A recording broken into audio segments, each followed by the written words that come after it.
I got 24 hours to conquer Candyland and smash a midget. Who's with me? Let's climb aboard the dragon ship. Let's go.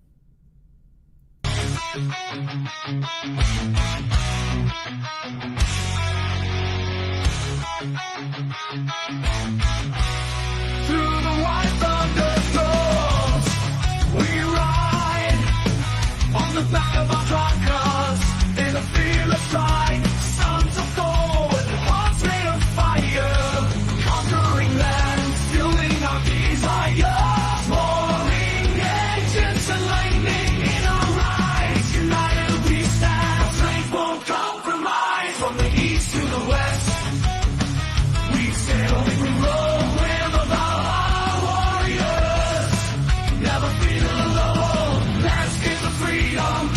Beneath open skies, the promised land where our spirits arise. We battle the storms and tides of the sea.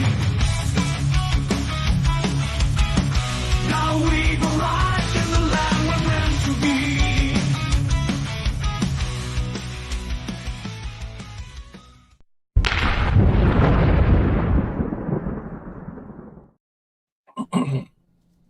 Well, hello. Welcome to Saturday Cartoons with the Boys. Today, we're going to go a little bit more tongue-in-cheek, a little bit off the wrap. Tomorrow is my 35th birthday, so I thought of a topic that I think everyone should do, and it's a bucket list of things to do before turning 35. Before we get going into that a little bit more, shout out to our friend Jack Napier, who just had his birthday, and I believe today is Siege D's birthday as well, which he's with Glenn's crew over there. So happy birthday to Jack and Siege, and happy birthday to me tomorrow. I am joined today by the wonderful RP Thor. How you doing today, brother? You're muted. Statistically, Thor likes to talk with his mic muted. So there you go, guys. I'm doing great. Doing fantastic. Living the dream as always out here in sunny California. AJ, thanks for hosting today. What a fantastic topic. Since I'm only 29, I'm not quite ready for this list. So I'm going to learn a lot from you today. All righty. Viking Paradigm. Tyrell, how you doing, man? I see you in the chats on Glenn's streams that I've been jumping in on. Yes, sir. Yeah, I'm doing pretty good. Still recovering from last week, Friday's catastrophic motherboard, which killed my OS hard drive. And I'm still recovering from all that. Yeah, that was a debacle, so to speak. But yeah, I'm back. And we got the Hudsman who designed that beautiful, beautiful Candyland Viking conquering paradise. How you doing, brother? Dude, I'm doing good. Yeah, that thumbnail, I made that a while ago, and I've been waiting for an opportunity to use it. And I thought that, hey, this is perfect. Saturday morning cartoons, tongue-in-cheek. We're having fun today. So looking forward to it. Badass. Nice. And, of course, my favorite brother from another mother, Glenn Lawrence. How you doing, man? Yo, what is good? I'm chilling, just grinding away. All right, so I'm jumping in here. Glenn Lawrence is on a fucking tear. Oh, not 8 minutes in yet. Glenn is pissing everybody off, and they're coming in and supporting his streams, and I'm more than happy to throw a few grenades in there. So, you know what? You're doing good, Glenn. Keep it up. Glenn, why it looks like you're entering your drug dealer era. I've been selling drugs. What are you talking about? Someone clip that. I just call it steroids. I don't have my my soundboard anymore. I'd trigger the FBI one right now. Yeah, open up. Yo, what up, Michelle? I see Michelle in there. What up, chat? Bearwolf, I see you guys. Awesome. Welcome back to the DragonShip there, Glenn. Appreciate it. Going on. Helms. Nuke, it's been a minute, man. Where you been, Nuke? You've been all over the place. I pop into your stream sometimes and listen. I know. You don't ever come up and say hi. You're not friendly like AJ is. AJ, man, I'm telling you, Lindsay be looking for you all morning. Oh, man. I've been busy, dude. I was getting my beard trimmed, getting the birthday hat, all that stuff. And then we got the man of wisdom, Wraith himself. How's it going, guys? Awesome to have you here, man. Glad to be here. And Nuke. Be anywhere, so. We got the one and only Nuke.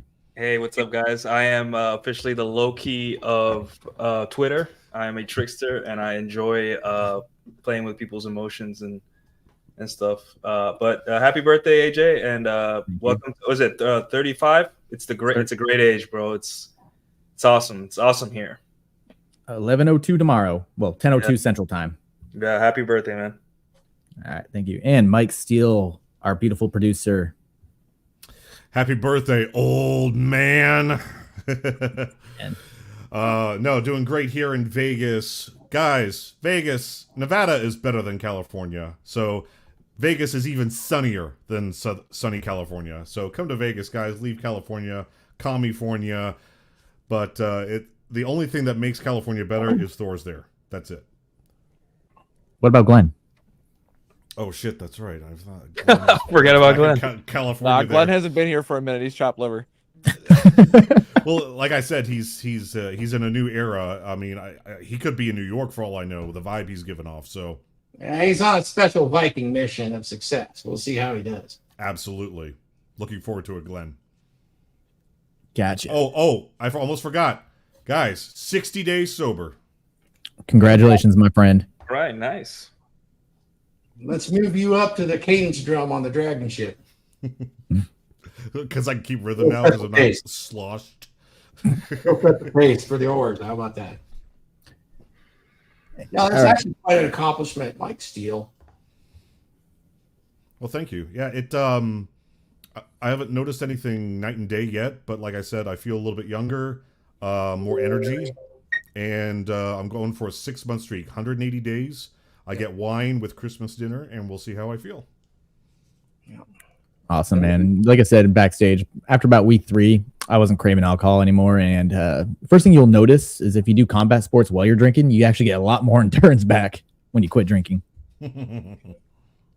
So today's episode, I wanted to go like a little bit more tongue-in-cheek, ask the panel to come up with items to have on a bucket list for every guy that they should do before they turn 35. I'll start off with from my little chat GPT list, because I've done most of the stuff that they gave me, was travel to a foreign country. Outside the Navy, my first independent trip outside the Navy was in 2018. Just broke up with a chick. I'm like, you know what? I want to do something for myself. So I booked a trip to Iceland. I highly recommend everyone go to Iceland. That is a fun country. It was cheap to get there, expensive once you were there, but I was prepared for it. Like you're paying $14 for a beer, non-happy hour. I also have, like, if we have an identical one on our list, do we chime in or do we go around? Yeah, you can chime in anytime. I definitely have travel on my list, guys. I have travel Europe and Asia, because those are the two biggest cultural hubs. Like, yes, America is its own kind of like melting pot culture, but Europe and Asia are the two big ones that basically influence the rest of the world. And when I say Asia, I do mean China, Japan, India, Philippines, Southeast Asia, and Europe, of course, all of Europe, maybe even Russia to some extent. But those two regions of Earth basically shaped history. And so there's a lot of history in both of those regions, and there's a lot you can learn that will just make you a more interesting person, dare I say. Like, I don't always travel, but when I travel, I go to insert your favorite place here. And of course, while you're traveling, sample the women in those locations. I'm going to have the degenerate bucket list on the DragonShip today. Definitely wait. There's no degeneracy on the DragonShip. That's just normal. Okay, mine is intense. Okay. It doesn't exist here. Okay, well then mine is not wholesome. Mine is not family friendly. How about that? Fair enough. We're savages. We're on a mission of plunder. Like I said, we got 24 hours to conquer Candyland and smash a midget. Yep, and so sample the women. Guys, Greek women, oh my god. Dude, Icelandic and Czech. Italian women, holy shit. Nuke, what about the Japanese women, Filipino women? You know about them? Well, the third most spoken language in the United States is Vietnamese. That's all I'm going to say. After it's English, Spanish, and then Vietnamese in most cities, like LA, or except for California, it's Tagalog in California. Yeah, I'm just gonna leave it at that. Just gonna leave it at that. A couple of girls I've seen over the last few years have been Vietnamese, so I agree with them there. Yeah. I'm trying to come up with something to do before 35. Hang out with your dad. go on a fishing trip, something cool with just you and your dad. I think that's one of the most important things you can do if you know if you have the privilege of having a father or a father figure, your uncle, whoever male figure in your life, your biggest male figure. Like we travel, but like take them out and go on a hiking trip or something. And because you know our parents are getting up there in age. If you're my age, like AJ, you're 35, so I don't know if your father was present in your life, but he was, but I have a whole other little bag of stuff dealing with that. Like okay. For people that have had present and good fathers, take some alone time and get to know him. Go on a trip, road trip, whatever. Sit down and just ask him. Like, don't make it about you. Ask him how there was growing up, what life was like, and all that. And you know, because it's just he's you, but like in another era. So absolutely, I think that's something. It's wholesome, right? But it's something interesting that you could do. My father and I even if Mike, let me just hop in here. So even if you don't get along with your father, or even if you have a completely different personality, what Nuke's saying is 100% true. It wasn't until the past few years that I've been able to start having those conversations with my dad, where asking him more about life, and he's actually speaking to me on the same level. My father had always spoken to me as if I was still a kid. And so when you get to that point and you spend that, like any type of family gathering now, no matter how large, how many people are there, it always ends up with me and my dad having really intimate, long conversations, just one-on-one for almost the whole time. And it really is an amazing experience.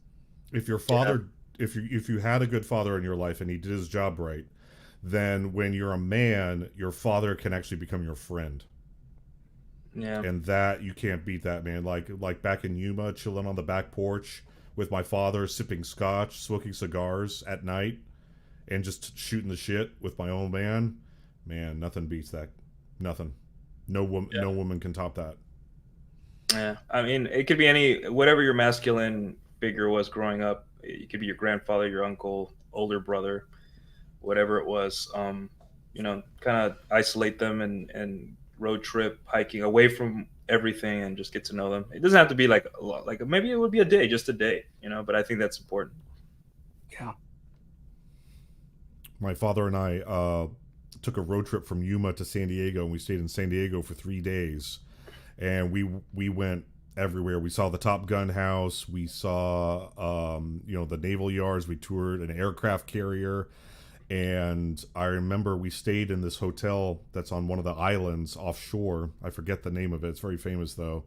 And we got some seafood there, and my dad didn't like it. And then a week later, I made seafood pasta at home for my mom and dad. And my dad said, "Son, how the hell did you manage to make a seafood pasta better than the one at that restaurant?" I'm just like... So yeah, just that was a really good day. My dad and I in San Diego for 3 days. That was great. AJ. Yes, sir. You're gonna go down the list here. Well, I was gonna let you guys keep talking. I'm sorry. If anyone else wanted to chime in on like anything on their bucket lists. Oh yeah. Not just my list. Sure. This is open for everybody, man. Sure. I got some fun ones as well. So especially like going on the traveling abroad. First off, let me just tell you guys this fun story and fun fact about me that I mention sometimes, but don't always bring up. So the first time I went abroad, I went to Italy, and while I was in Florence, while I was in Florence, this was way back when they were filming the Jersey Shore when they were in Florence, God. I actually got on the Jersey Shore, and so you can see me on I think it's like the season finale. So fun fact about me, I went to Italy and wound up on the Jersey Shore. Complete degeneracy. But one of the ones I would say is go on a spontaneous trip without any planning. And yes. I know that sounds like crazy, but back when I was graduating high school, my buddy was going down the shore for like a senior week. And for those who don't know, senior week is when everybody in this general region goes to the Jersey Shore, and them and their friends will rent a house for the entire week. And so I wanted to go, but the girl he was dating that was inviting him, she didn't like me. So I turned to my other buddy and I was like, dude, fuck it. Let's just drive down there and we'll see what happens. Like, what's the worst she's gonna do? Like, tell us to go home? And he's just like, all right, man, whatever. So we went there and we ended up meeting a random group of people that we just kind of hit it off with. And we hit it off so well with them. I guess it's just the charisma at play. Hit it off so well with them that they actually invited us to stay in their senior week home. So we got to stay with complete strangers who we ended up bonding with for the entire week. We even we got pizza delivered one time from Domino's, and we had the Domino's guy come in and play beer pong with us. Funniest stuff. It was the most spontaneous week. Like, I knew that it was either we go there and we're sleeping in the car and then we have to come home the next day, or we make something work. And I told him, trust me, Jim, we're going to make this work.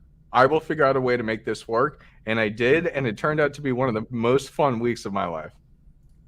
Now that you say that, something came to mind. I saw an Instagram post, and these like 4 friends, right? They're really good friends, and they play D&D together. They rented out a cave somewhere in the Midwest, and they hired a private chef. It was like a luxury cave. Like it looked pretty cool, but obviously had beds and all that stuff. And they just played D&D for 3 days straight. And they hired a private chef, so they didn't have to worry about food and stuff. That is fucking dope. Dude, I'm just like, that's something. Yeah, I'm like, that sounds really fun. Like, I would definitely. That's some dwarven shit. Yeah, because it's funny you mention that, because Vince, actually, Masculine Geek, friends of the channel, friends of all of us, you'll see me and Thor on his channel from time to time.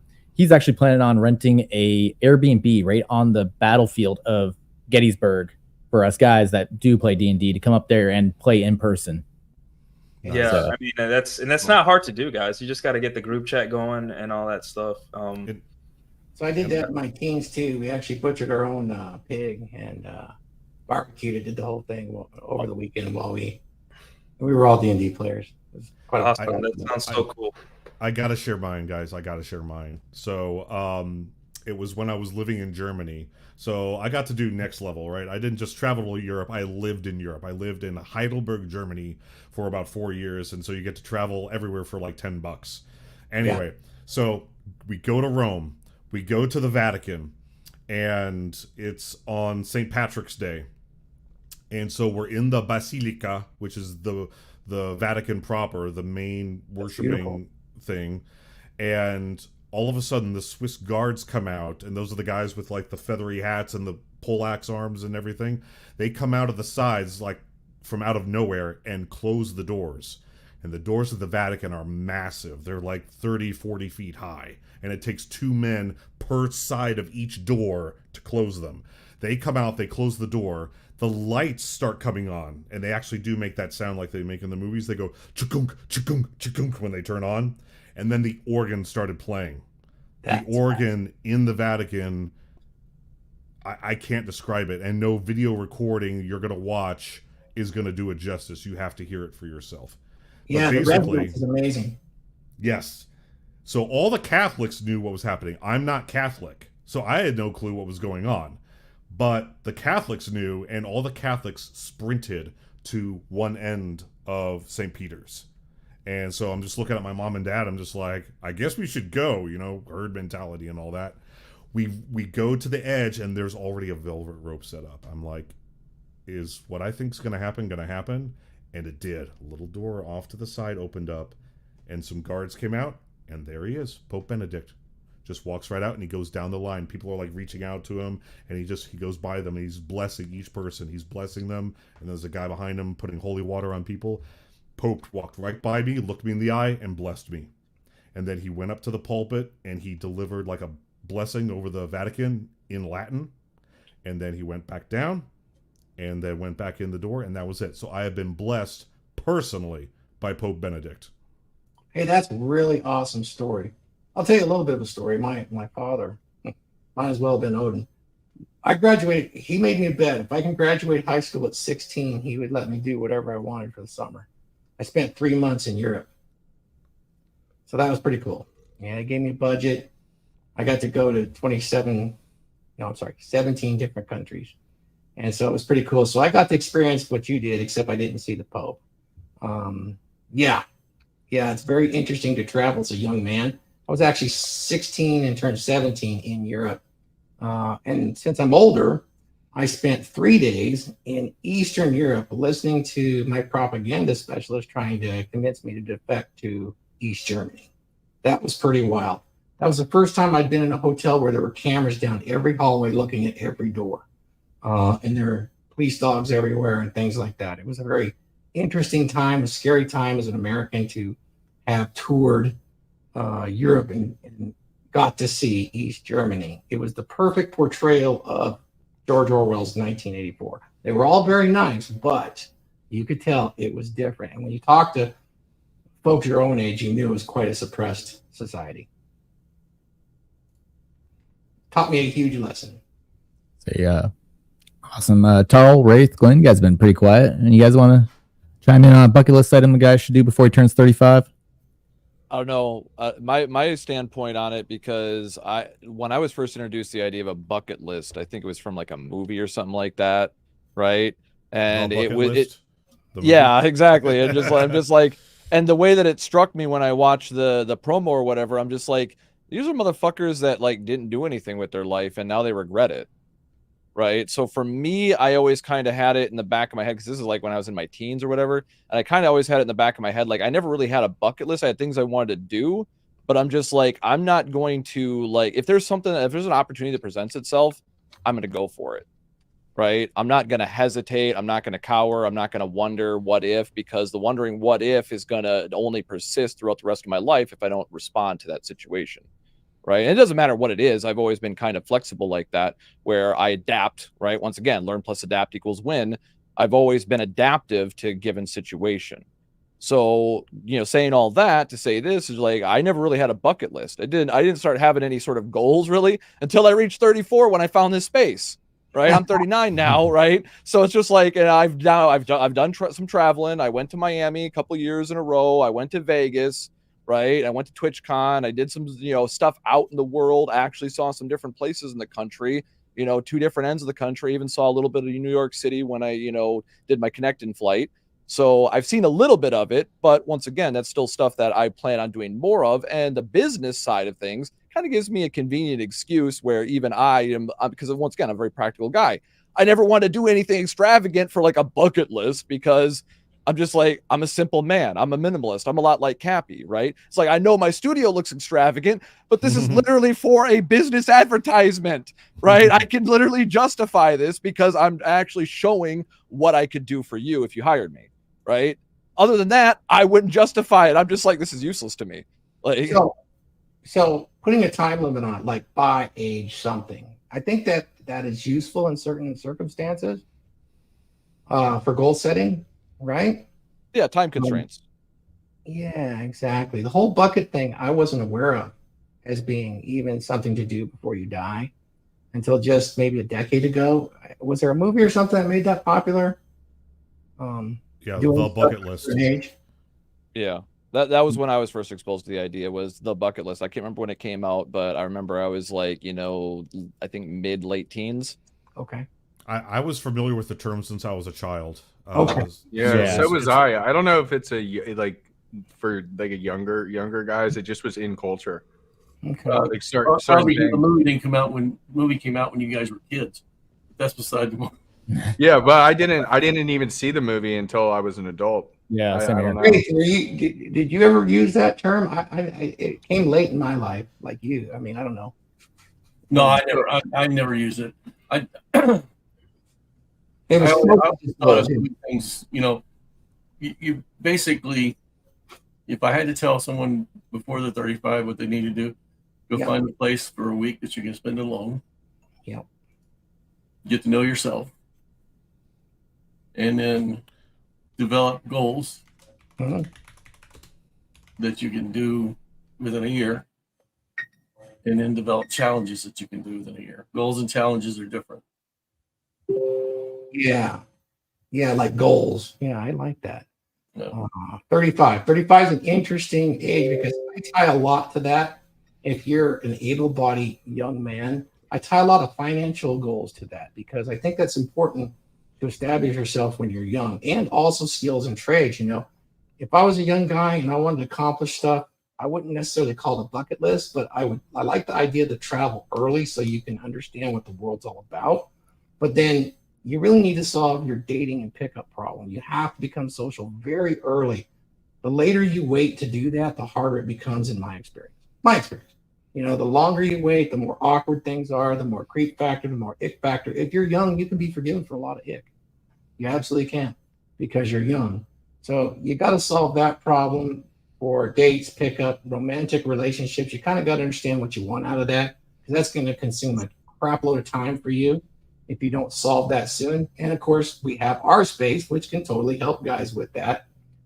You have to do a lot of identity research and come upon the identity that suits you as a young man. Should be part of your goals. And then really a big deal early on is you need a monetizable skill. You're going to be a man in this society, a monetizable skill by age 35. Shit, you should be a journeyman for at least 10 years on this. If you're not at age 35, that can be an issue for you. Age 35, you should probably have half of a year's salary in the bank, if not a full year's. So monetizable skills is a big deal. And that should put you at a positive net worth. A good way to do it is to have good productive habits as far as health, eating. Also, you should have a tight-knit group of friends, maybe just one or two close ones. I mean, you should have a couple Vikings in your back pocket that can go to war with you when you need it. Don't destroy relationships frivolously over stupid beefs. Culture them. And really, you can make them all stronger and better, and it can work with you. So yeah, I think that's really important. And you also have the ability to, you should have the ability to emotionally detach by age 35. People will call that very controversial, but you need to be able to do that to regulate yourself for sure. This would be kind of a goal list that I would put out when it comes to like owning cars, houses, bikes, all of that sort of stuff. That's just material as far as I'm concerned. None of that counts on what I would consider a bucket list. It's more about the relationships to me that I would consider far more important on my bucket list, is to have relationships with people worldwide and a very different level. Those are far more fulfilling to me in the long run than having a super fancy chopper I can ride on and put some poon on the back. Nah, it's far more important that I have those friends and friends with benefits, all of that stuff, all of it. That's one of the issues today, though, is that way too many young men they don't even enter emotional maturity until they're 30. So yeah, I'm glad you brought that up. I didn't get to that. Yes, Rafe. That's a big deal. So that gives you a compressed schedule at 35. It does.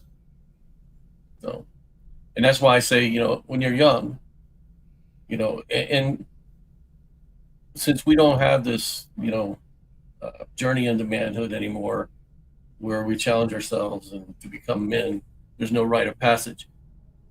You can float along for quite a while trying to figure yourself out if you don't do it with some intention. And, creating a list, I guess, gives you some intention, but you still have to execute the list. And, I left my dad's house when I was 17. Yeah. And that was the thing we did then. We didn't stick around for, another 10, 15 years trying to figure out what we're going to do when we grow up. And that's exactly what a lot of young people are doing these days. They're staying at home trying to figure out what they're going to do when they grow up. Yeah. And I can say, making $200, $300 every week or 2 weeks kind of tempered me. It tempered my understanding of life because there was struggle with it. And, too many young men, they don't want to struggle. Yeah. Yeah, I that think would be that's top good. bucket list stuff right there. I don't see, come on, man, Paul's got a good book on things that he learned. Particularly, I would say he's got a really good chapter on, I know we're calling it a bucket list, but his chapter on how he does his finances is kind of a modified Dave Ramsey approach. But man, that right there would go a long way to solving a lot of guys' bucket list, because if you want to do things and you want to have things, that is a pathway to do it pretty quickly, for sure. I might have a copy of his book sitting here, but Huds has got it.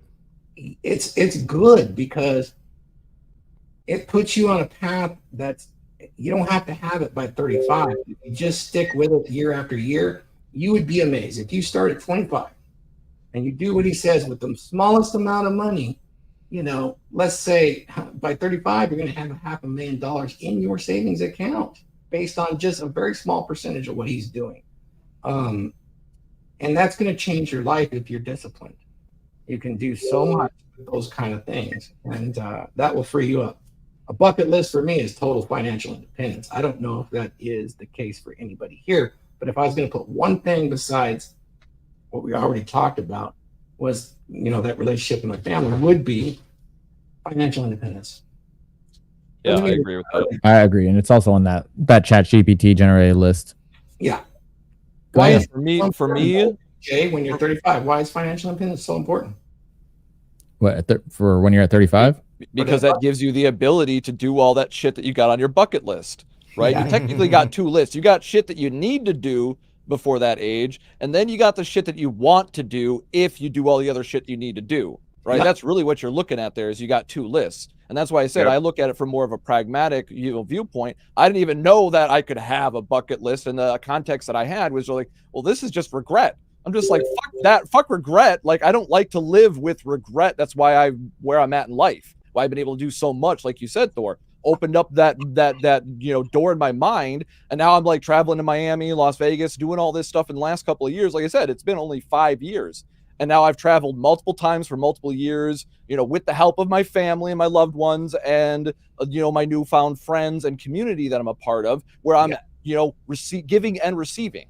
Right. It's not like, give, or whatever, or take. Like, this is a real community where people try to actually genuinely help each other by like, hey, if you do something valuable, like you said, Thor, build a monetizable skill, something that is actually able to get you money in real life. For me, like I said, I grew up, my dad taught me floor installation. So if I ever need to fall back and be a man whore, fall back on a trade, right, sell my body, right, I can go right back into the fucking floor installation, even though I'm in my 30s, because I'm in such good shape. I can do that fucking work. They might be looking at me sideways at first, but when they see how fast I can blaze through work, they're going to be like, oh yeah, we're going to definitely keep him around and pay him. So I've always got that skill in my back pocket, but now what am I doing? I'm doing bucket list shit. I'm doing goofy shit. Like when I got taken out to the strip club, I added a new one to the bucket list. You want some fun, AJ? Here's some fun. So I was making it rain on a fucking bitch in the strip club, right? When Icy and Mo took me out. And I decided I wanted to try to make it where one of the dollar bills would land perfectly face up, or I could read it legibly on the top of the stripper's ass right above her G-string. And you know what I did? I had a whole stack of $1 bills. I was making it rain. So I had I don't know how many I had. I just, I just got handed a wad of ones. They're like, here you go, have fun. And I'm just like, okay, I've got only so much, like boom, boom, boom, boom, boom. Got it. Done. Bucket list done. Just an impromptu bucket list. Just being goofy. We're experts at getting bucket list done for our friends. I actually have that on my list. I have go to a strip club. Oh yeah, yeah, exactly. I can't discuss that weekend that much. No. But that was a fun weekend. There's a bucket list item. Everyone should spend a weekend with Thor and Glenn. Oh no. Yes. You might not be able to keep up. I like how Huds was like, oh no. Glenn, I saw that. Glenn broke for a second there. He knows. Go ahead, Glenn. Yeah, all we did was we prayed and we went to church and then we did a Bible study. Yep. That's Exactly. about it, you guys. That's about it. I don't know Safety's what you guys hose. are talking about. We rode motorcycles and we went to Dutch Bros. Glenn was trying to convert me, into Christianity again. It's stop being a dirty pagan, Thor. Come over to the I would say like whitewash side.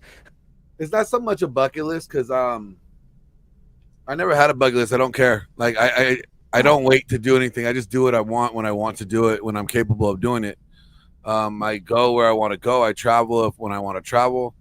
Like I didn't have to wait for my birthday. One, I said what I started doing at actually 33, and just because I said like, oh shit, I finally made it to 33. I'm older than Jesus.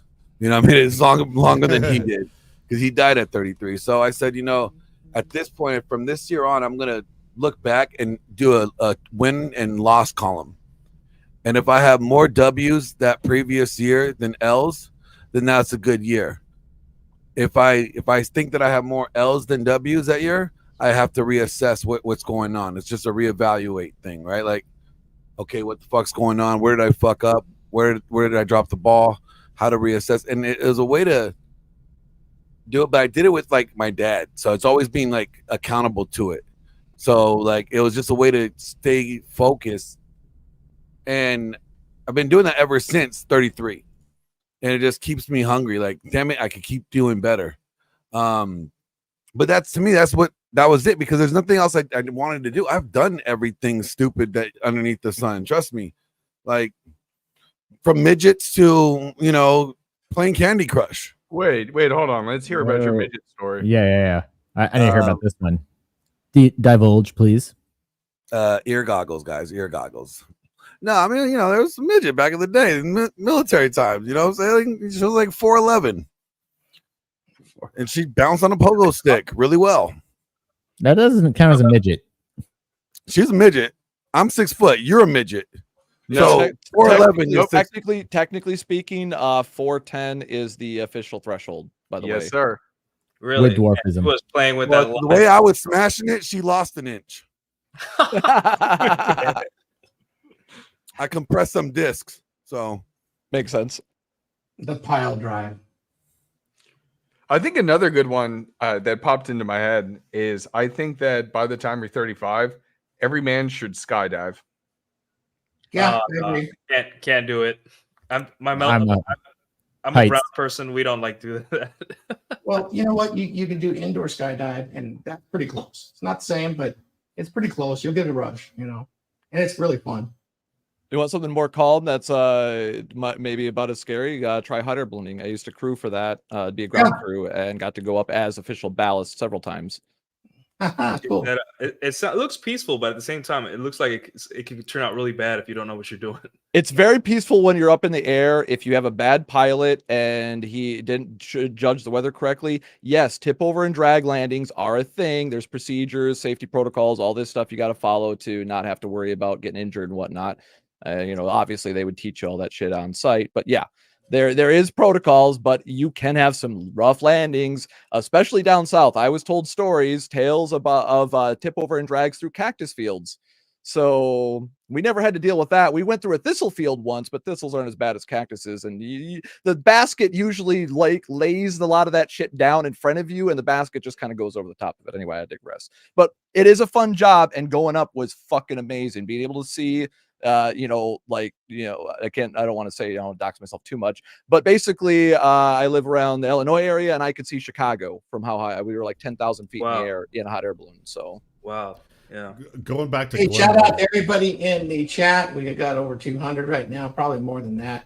I would call you all out by name. Everybody there, it's awesome. The Briar Wolf, David Cotton Farmer, everybody there. Thanks for joining the chat. We really appreciate the supers.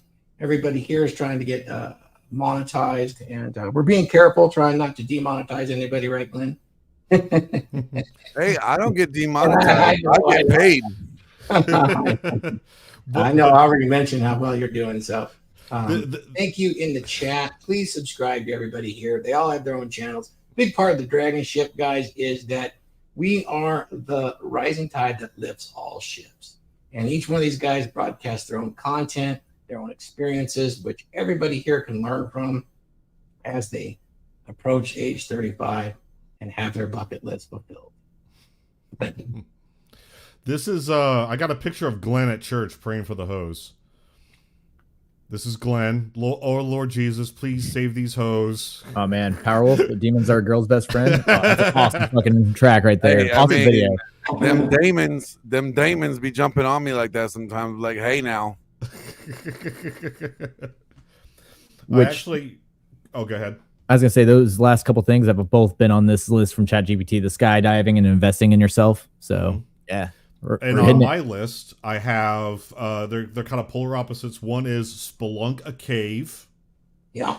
and the other one is climb a mountain. Now, guys, cave spelunking, I'm not talking about like the real crazy shit where you're like squeezing through tubes and stuff like that. No, screw that. No, just there are caves that are big that you can go into, even if it's with a group of people, and you can see all the stalactites and the stalagmites, and these are like 1 million-year-old things. You can see fossils and really cool organisms that are in there that you can't see anywhere else. And it's dwarven as fuck going into a cave. It's awesome. And then the opposite of that is climb a mountain.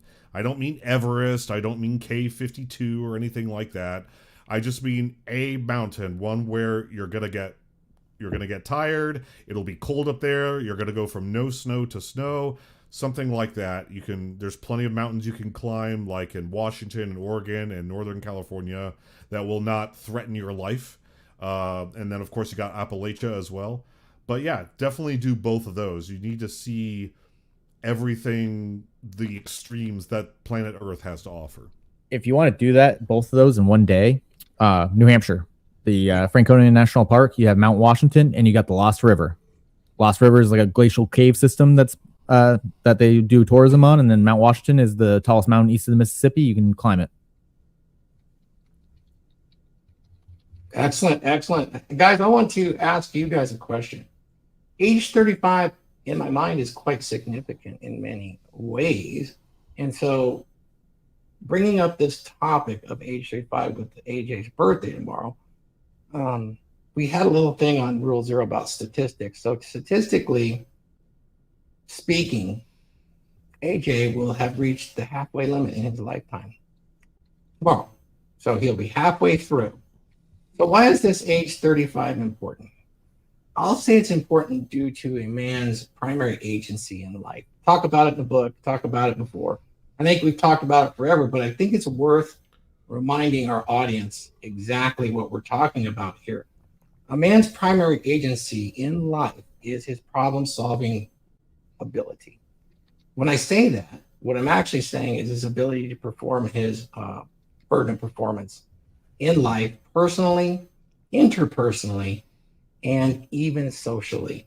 That means a man is expected to become. Everybody understands that here, right? With the women, their ability to reproduce puts them in a position to where they essentially are what they are without having to become. Now, that's going to offend some of them because there's the interpersonal competition of trying to be pretty amongst each other, so they have to do all this stuff. That's not what we're talking about. We're talking about the primary agency. A woman is her fertility as far as in men's eyes, what makes them interested in them in the sexual marketplace. A man becomes more and more and acquires status, and this makes him much more attractive and actually builds him up in the sexual marketplace. So, age 35, a man should start peaking. Rollo Tomassi, in his book, The Rational Male, one of the best things ever was to compile the chart on where he showed the sexual marketplace where a woman peaks at 23. And they were able to go back through meta studies and show this was true as far as attraction was concerned. And then where men actually peaked was at 30 to 40, maybe even later in some circumstances. It tells you quite a story about what a man has to do and acquire in order to have the status, the presence, and the ability to provide and provision. There it is right there. Thank you, whoever put that up. For a woman to become attractive. On the list I had earlier is you had to be able to have relationships. So this is a big deal. A man needs to earn this, and it's not going to come when you're 20 years old. It's not going to come when you're 25. This is something you're going to have to work on and build on. This is where I think maybe the bucket list could be useful by 35. This is where you're going to acquire your wealth.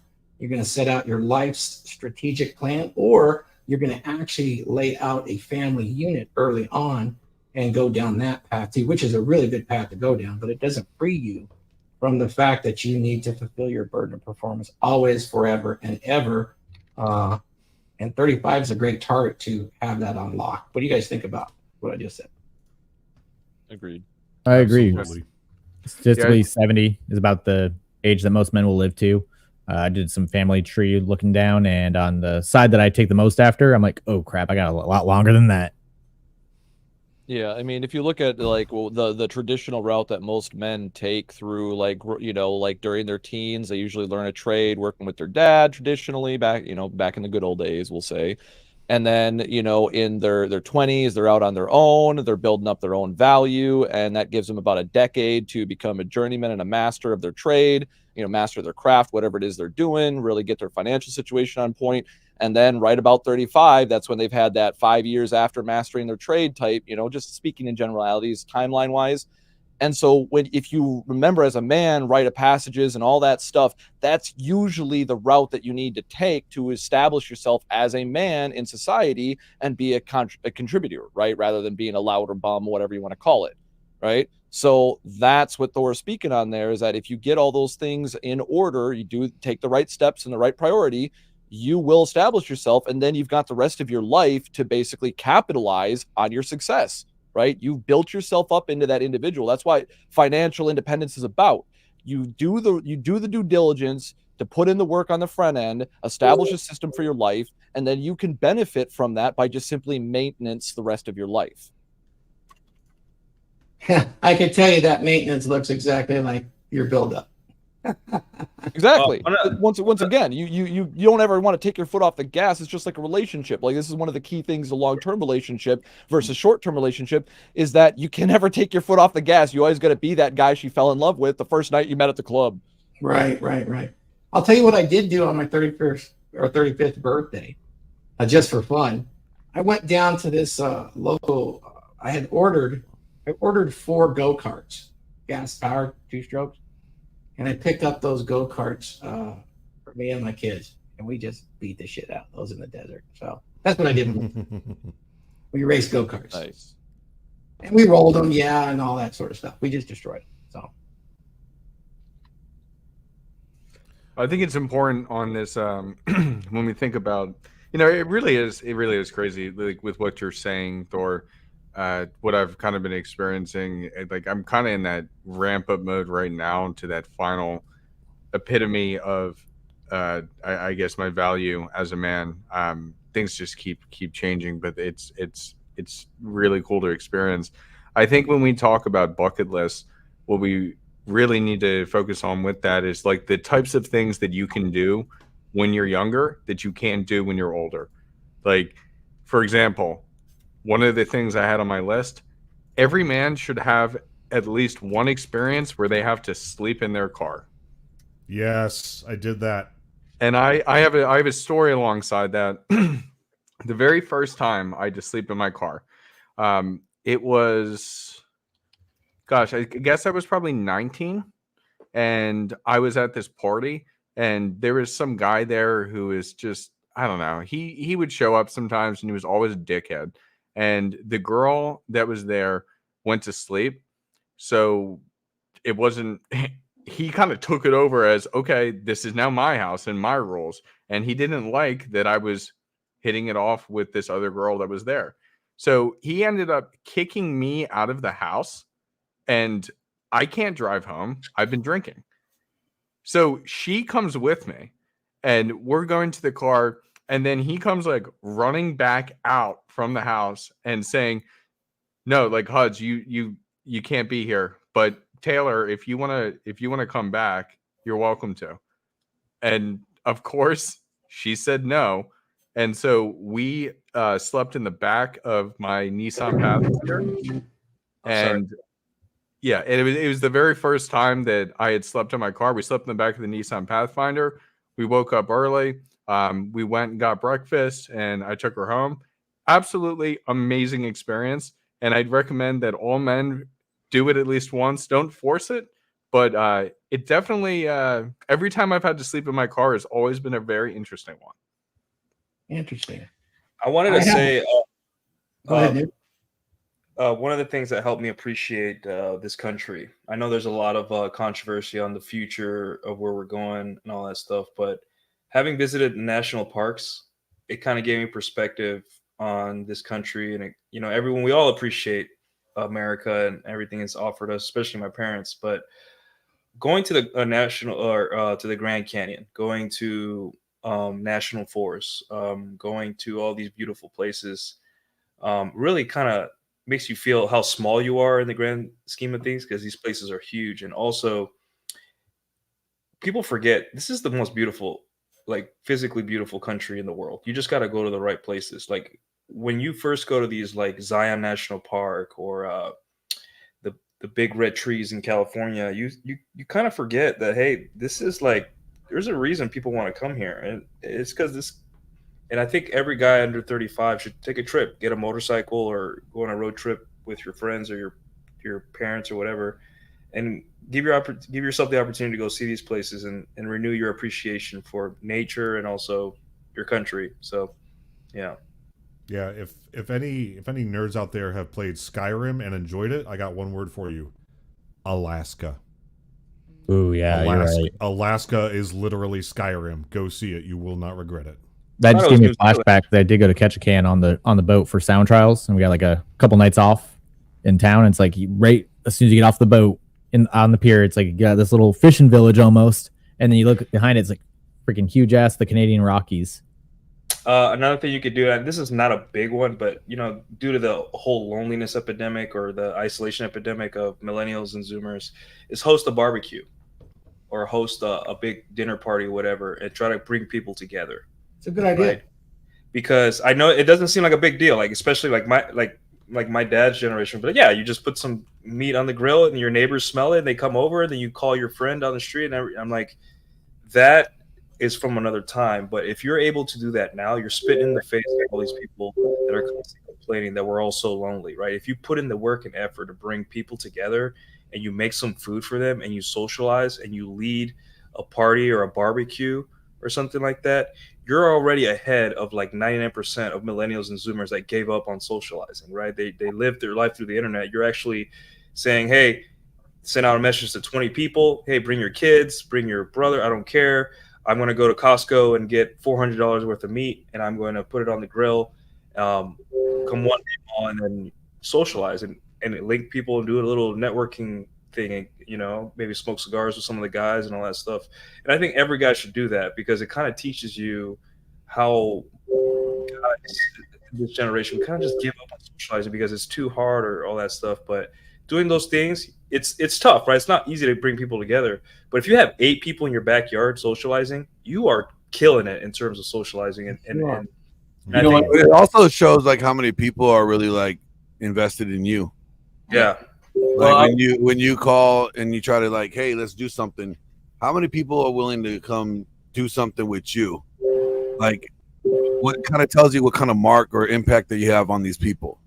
Yeah, like, and it makes you appreciate life more because you like my best friend, he has kids. Imagine like me having a house and like the kids are playing in the backyard. It kind of gives you hope for life. Like all this doom and gloom on the internet, you see kids playing with the soccer ball. Your best friend's telling you a story. His wife or his girlfriend is sitting with maybe your girlfriend or wife talking, and you have other guys coming in, and that's like a beautiful experience. Maybe your dad pops in your mom, and that's gonna make you feel more human. And you're gonna be like, why am I so black-pilled about everything? This is like these little moments are what life's about, not like who some girl 1,000 miles away is fucking or like what the president said yesterday. So yeah, that's it's just important, Nuke. You touched on a super important thing that's missing. Yeah, you just need to do it, awkward or not. Let me say something about it. Those two things do two different things. One is on one extreme, one's on the other. When you're sitting at the top of the Grand Canyon looking down at everything around you or on top of a mountain, you start calibrating to the fact that you're pretty insignificant.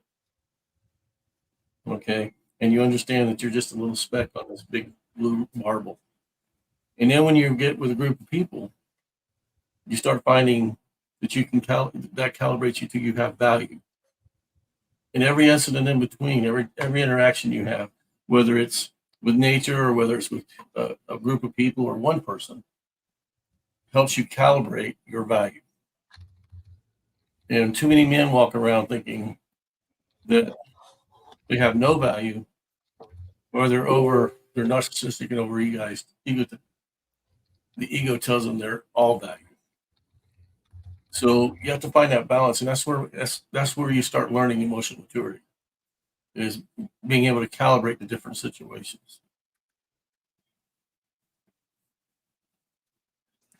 I have to say, like on that emotional maturity, that is, it's so true that I feel like it's almost getting later and later and later in life that guys are reaching that. It really isn't until those like late 20s, early 30s that we're developing it.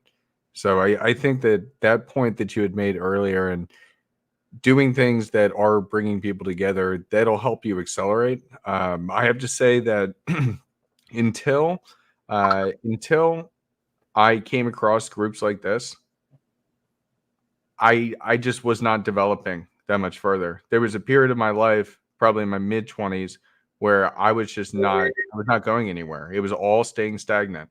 But then by being surrounded by so many other people and so many other experiences, then boom, it was like a slingshot to get to where I am today. And I just think that's so important that people overlook. Instead, we just want to sit at home, talk on our discords, play our video games, kind of live in a siloed life. Don't live in a siloed life. It's about experience, and the more experience you have, the more it'll shape who you actually are meant to become.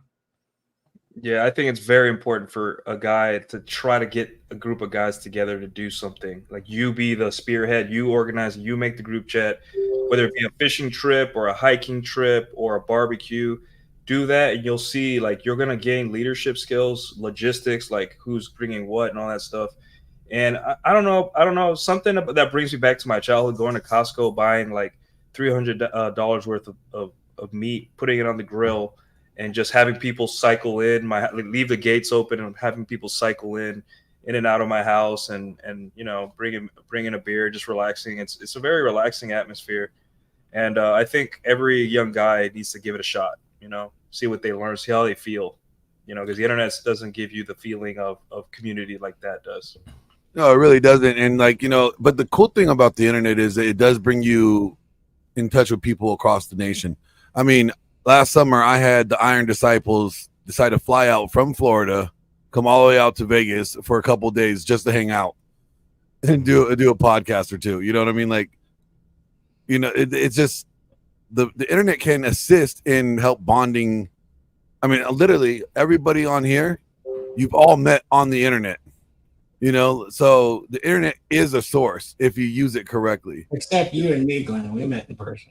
Yeah, except us. But I mean, instead of like, you know, playing on the keyboard and masturbating, you know, all violently on your cap letters, you know, you could use this to build a brotherhood, a bond, get a connection, and be able to, you know, then bring it to reality and come together and do what Nuke says, organize a trip, organize a group, you know, gather together. It doesn't have to be all the time. It could be once a month or once every few months, but you could do it and you could use it in a healthy way. Well, speaking of capitalizing on the internet, we have some super chats here. But first, guys, get Thor's book. It is fantastic. It is narrated by Thor himself. Here's a little ad for that real quick. Masculinity is in crisis. What are we to do? We need to acquire a dominant masculine presence. Now available on Amazon. Masculinity is in crisis. Men's masculine behaviors and traits have been suppressed by popular culture. Why has it become so popular to shame, guilt, insult, masculinity, and masculine behaviors? After 50 to 70 years of this has resulted in a very large subset of men who have become weak, useless, and crisis. Pathetic state for boys and men that leads to depression and violent despair.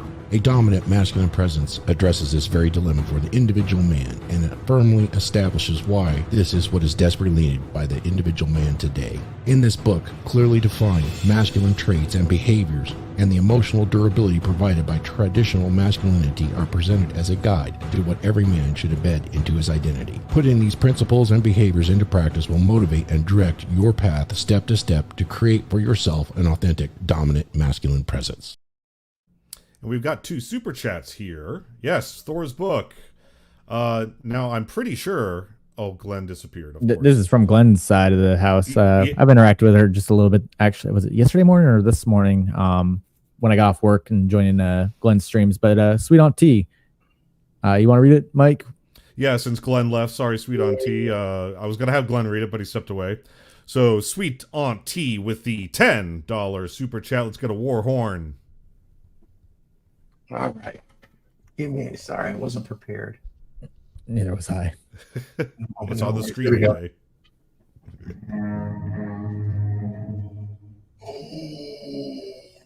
That's right. Thank you so much. Hi, everybody. Glad to be here and excited to hear what you all have to say.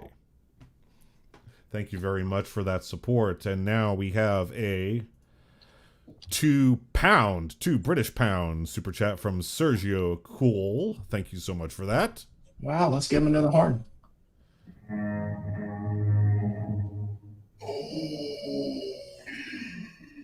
Thank you for the super chats. Yes, we appreciate that. Thank you so much. It keeps the show going.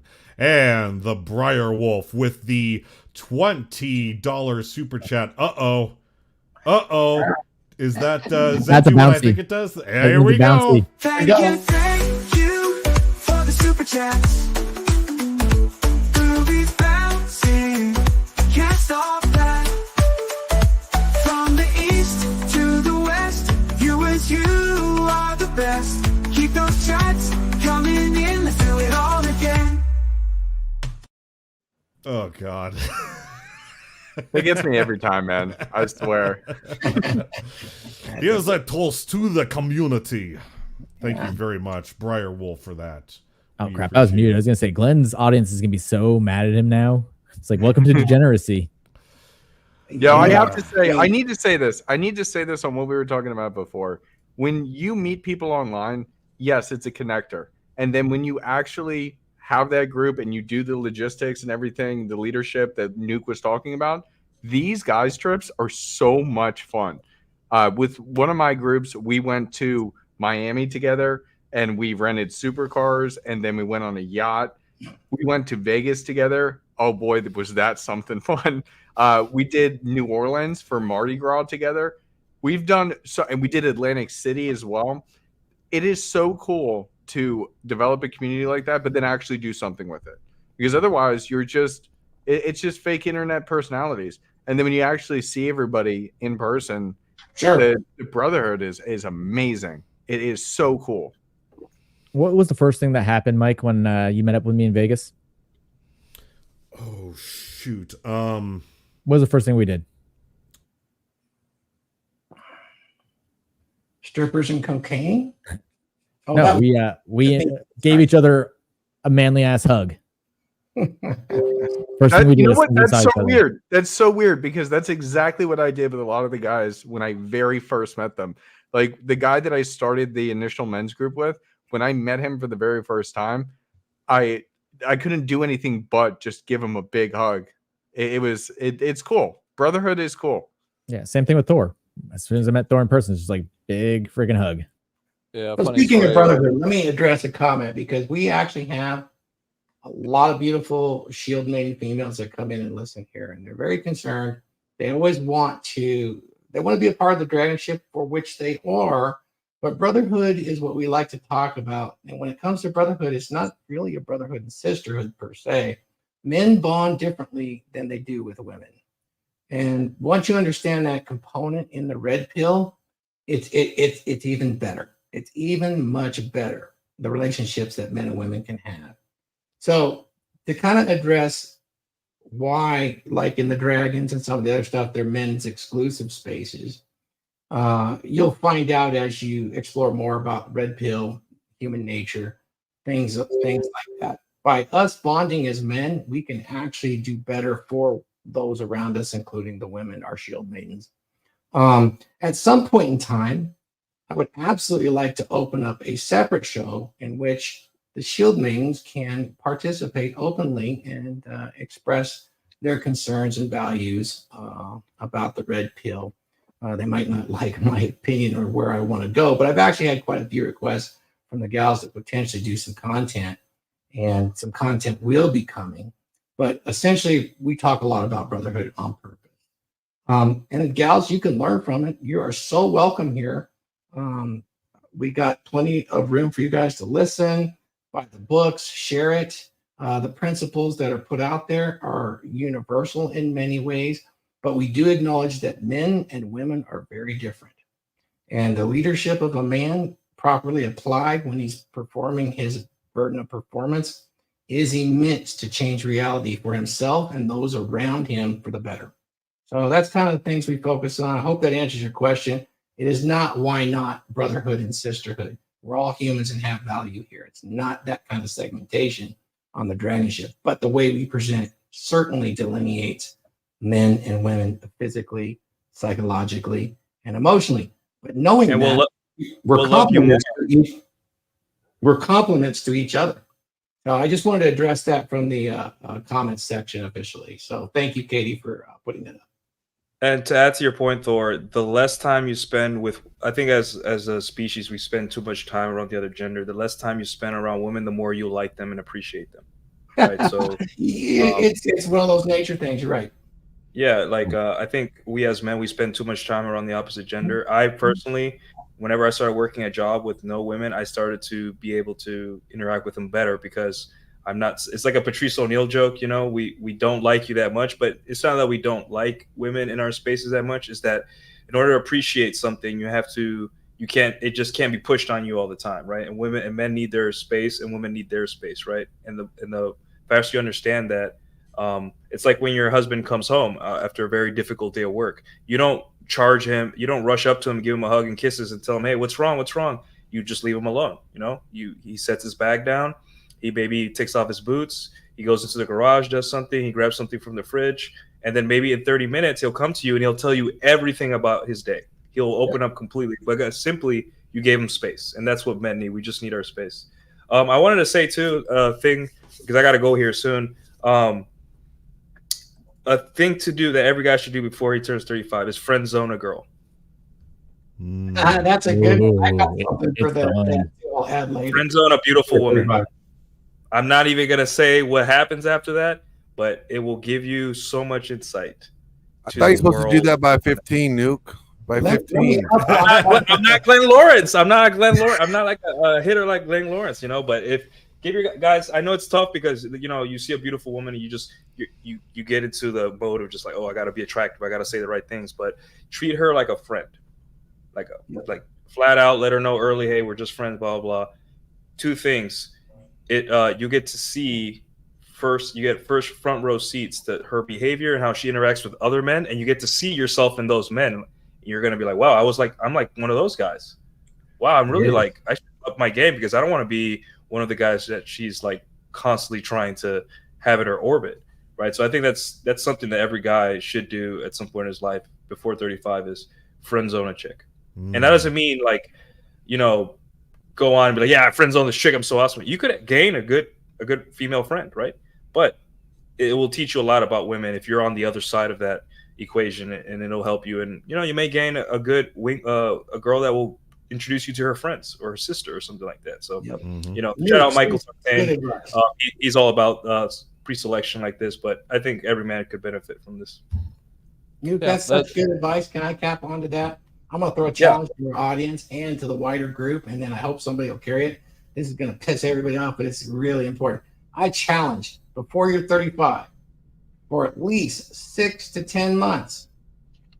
If you have a bucket list, set it aside and date nothing but single mommies for the next 6 to 12 months. Want to learn about things? Yeah, if you want to learn about women firsthand, that is definitely a surefire way to do it. There's no better way. Like they tell you to avoid a lot of things, right? In the red pill space, like there's reasons why, right? But you don't really know until you know. Yeah, right? So I would agree with that. No one cares. Doubling back real quick. He goes, Mo was in the chat. Shout out to Big Mo. Yeah, Mo did in fact give me a big hug, and he gave me the hug so quick, and I didn't even have a chance to even think twice. I was wearing some brand new American Optical aviators, like real pilot's glasses. They're stainless steel. They were covered. I had to bend them back, but yes, Big Mo did in fact give me such a big hug. He squished my glasses. So, and we, like I said, he was at the Big Miami Mo airport, crush. and he, and then also, like I mentioned before, Icy took me out to the strip club. I dated a stripper for like 4 months. I'd never been to a strip club before because I don't pay for blue balls, right? Yeah. So that's why I was given the money. by other people. They're like, here's a stack of ones, right? Fresh gave me the same treatment. But once again, I went out there, and Icy's a good friend of mine as well. Female, oh no, don't be friends with women, right? Oh, Icy from the Fresh and Fit podcast. Like Icy is hanging out with girls is so network. fun. It's like hanging out go out with some girls. Like if you friend zone some girls, become friends with them, and go out to the club, and you guys will learn so much. You'll have so much fun. Yep. You'll see them cry over the bartender. You'll see them text their ex-boyfriends, and you're getting free drinks because they get you to the nicest places. You'll see them go on benders after a breakup and be there to hold their hair when they're throwing up in the bathroom. Yeah, Yep. and then you don't have to worry about them. You're like, hey, you guys got Ubers home? Yeah, okay. See you later, ladies. Thanks. And then that's it. A gal I knew up in Oregon, she was getting married, so she came to Vegas for her bachelorette party, and I was the designated driver / bodyguard. And so I took the girls around to all the different places, and when they went to one of the big clubs, I don't like to dance anyway, so I didn't mind. It was basically like, okay, they're all going to get drunk and everything, and just kind of like keep an eye on them and stuff like that, and they were very appreciative of that, and yeah, I got to see all that. And to answer your question, AJ, before my internet kicked out, I took you to Gordon Ramsay Burger. I was saying the first thing. Oh, I love that place. I have a plate from them. Don't tell them that I you get yelled at by Gordon Ramsay himself. That would be part of the experience if you get yelled at by him himself. No, I have met Gordon Ramsay for 1 second, but no, he was not there when I took AJ. No, he wasn't there. But Mike had a $50 burger. But I was saying when we first ran into each other, we gave each other that big masculine hug. Oh yeah, because I picked you up from the airport, right? Yeah. Oh no, wait. We met at your employer. Yes, at my hotel, and I picked you up. There we go. I've slept since then. Yeah. Yeah. The only exception I would say was when I met Myron. I want to tell the story real quick. He was just getting done with the gym, and Big Mo and I, had pulled up to the building, and I tried to give him a regular handshake like a man, right? I got called a slur, and then he taught me how to dap him up. Ninja. It's tough. It's tough because sometimes I go between the hug and the dap, and sometimes I just hug, and I'm like, damn. Did he call you a bundle of sticks? That's how you know. That's how men are. We call each other bundle of sticks if we trust each other. Yeah. Exactly. Everything's a bundle of sticks, and it's fake. So whenever we actually meet in person, Nuke, even though we live like 30 minutes from each other, I'm gonna call you a bundle of sticks. Oh, I'm coming in the middle of the night and knocking on your window and be like, yeah. You're like, man, I'm back on the boat. Fuck. Yeah. But yeah. Shout out to Megan Cylon 8. I'll chat with you later, girl. In case my internet craps out, I'm going to throw my last two in here real quick. Go for it. I want to hear the degeneracy. Get in a fight. Ooh, yeah. And not like a deadly fight like knives and gun and pew-pews and stuff like that. Even if it's your best bro, like actually say, hey, dude, I need to get in a fight. Can we fight? If it's your best bro and he's not a supermodel and has to take care of his face, your best bro will throw down with you. So put on some boxing gloves. Yeah, put on the boxing gloves first, though. Yeah. Exactly. In my fraternity, we actually introduced Fight Club. So what we would do is every Tuesday, we had the full the boxing gloves and everything, the protective gear. And so every Tuesday we'd go down in the basement, and if you wanted to participate, by all means. And then we just wailed on each other. Yeah. And you could call out anybody in the fraternity if you had a problem with them. But at the end of it all, you gotta be careful with that, because then you end up going with the wrong guy. He's going to puncturing your lung when you break a rib, and you're gonna be crying about it for a week because you can't smoke. Okay, I'm telling you, I've seen it happen before. Specific. But you speak from personal experience, Glenn. Yeah, I broke somebody's rib just sparring when we were doing that. But we did the same. We just did that thing. It was my buddy Jack's birthday, not Napier. And it was Jack Lear, and he wanted to spar. He's like, let's do this. We're going to spar. We did the thing. And I'm like, all right, man, let's go 50%. Let's just both go 50. Cool. He went a little aggressive when he came in. Well, and he went down pretty quick. But the thing is, it's like you should do that regularly with your buddies by way before you're 35. You know, you need to be able to fight.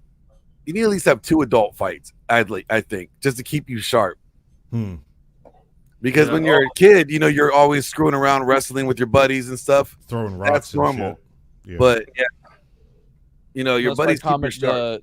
That's why the common advice is to get into some sort of combat sport, right? Yeah. If you don't have friends like that you could scrap with, or that you had to scrap with, like I had my 6'3" Viking little brothers, right? Always challenging me, right? I wasn't the one that was trying to assert dominance or anything like that, but they always treated me like I was because my dad like egged them on, right? So I had that combat training growing up, just out of necessity to defend myself, and also I had to show restraint, so that way I was the example, right? Because you're the example, right? I didn't get, choose to be a leader. I was made a leader, right? So for me, I do agree with that, but a good alternative, I would say, is the common advice, like get into boxing, get into BJJ, something like that, something where you got to make friends and you're going to scrap with people, right? And you're going to test that mettle.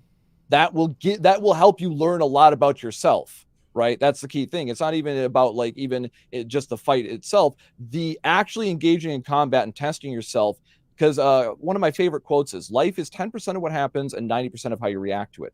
Like Wraith was talking about before, a lot of these situations are going to come down to how you choose to respond to the situation in the long run, right? Because you could have a lot of crazy shit happen to you in your life and panic and run around and fall down and you cry about it, or you could actually figure out what to do about it and take action.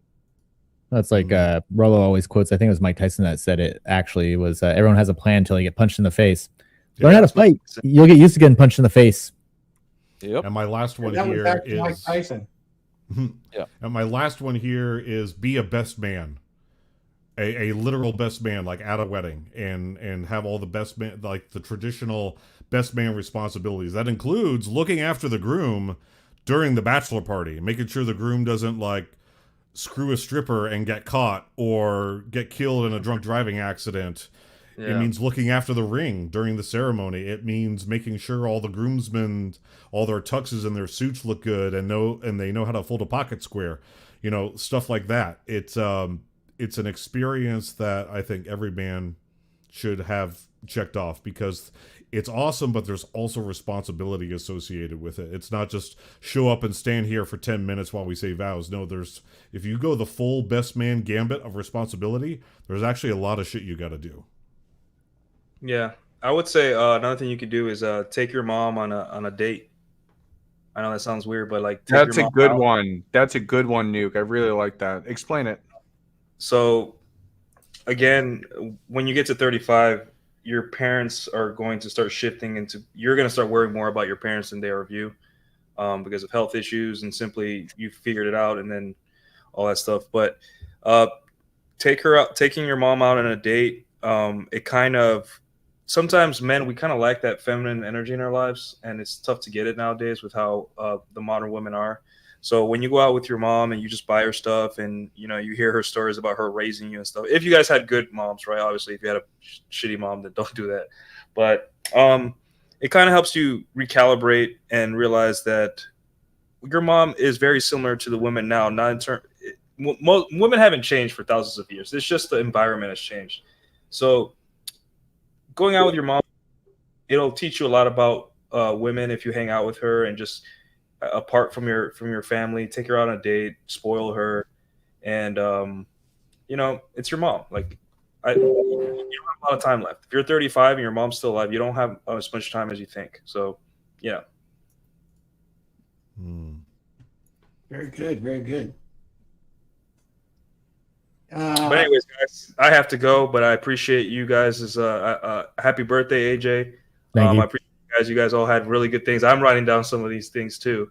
But barbecue at Mike's house after this. Let's do it. Let's do it. All right. All right, I'm guys. going to answer one of the chat questions. Thanks, Nuke. Thanks, Nuke. So I want to answer one of the chat questions. And I want to shout out some friends too. All yours. So I'll just shout out the friends too, just so you know. I'm going to call you by name. Letitia, Diane, Anna, Junzi, Missy, Sheila. You know who you are. Yeah. Let me answer, sweet auntie. My husband isn't a fan of me having male friends, and I accept that as his boundary. That's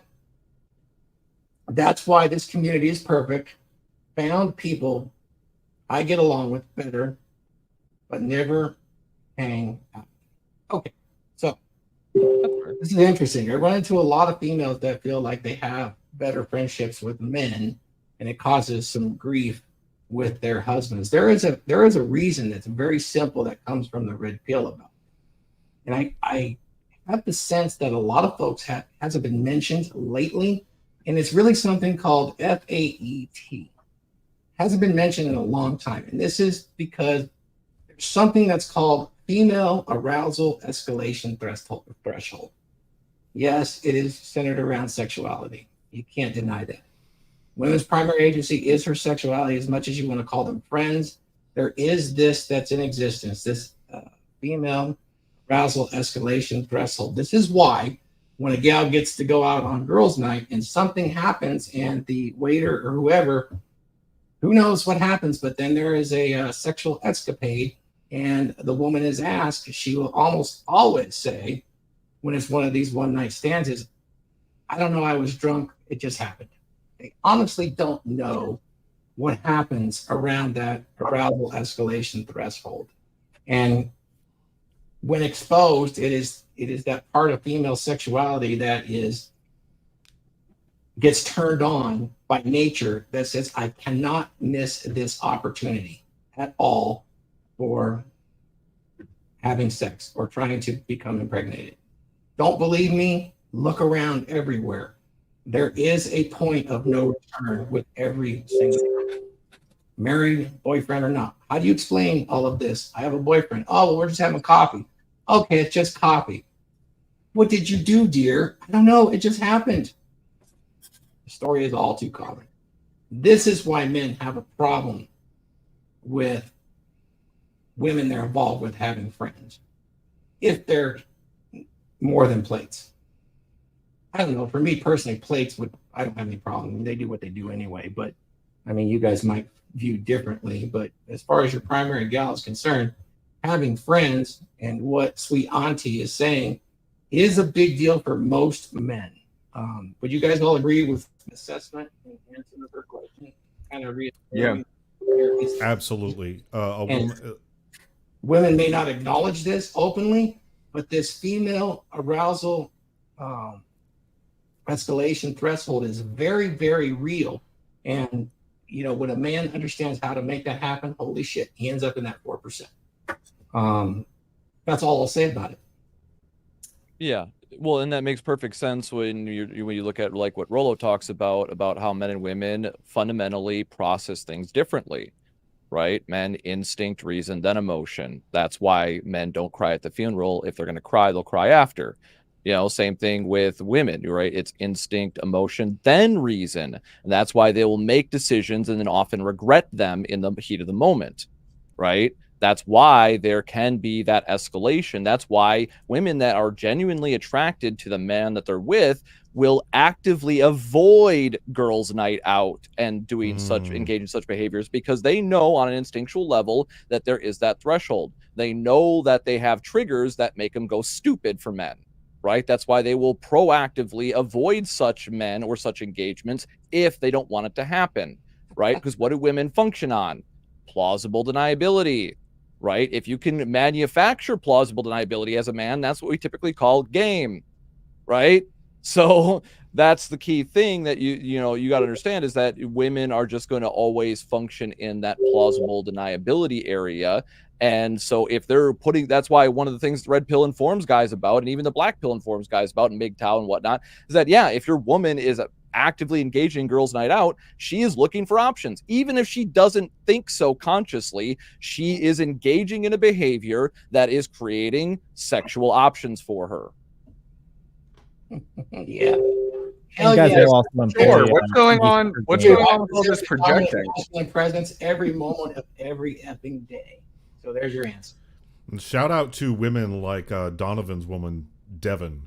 Oh, yeah. Devin is a great example of this. Donovan didn't have to ask her to do things like delete her social media and no more girls' nights out and stuff like that. She just did it.